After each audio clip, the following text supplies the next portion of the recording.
Hello everyone and welcome back to another video from Wake&Tech. In this video, I'm going to show you how to block any user on the Bluesky application. So let's get started right away.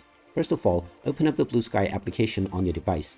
And once you open it up, if you haven't logged into your account already, proceed forward with your email address or your username and your password.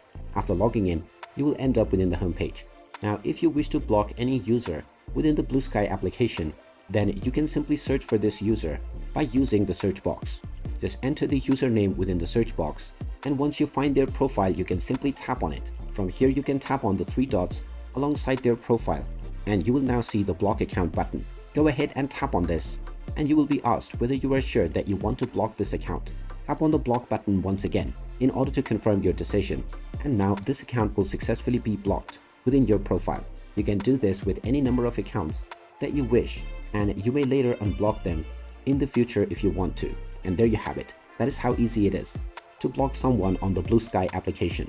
If you find this video helpful, make sure you hit that like button and subscribe to our channel if you haven't done so already. Also ring that notification bell to never miss another update from us. Thank you for watching, and I will see you again in the next video.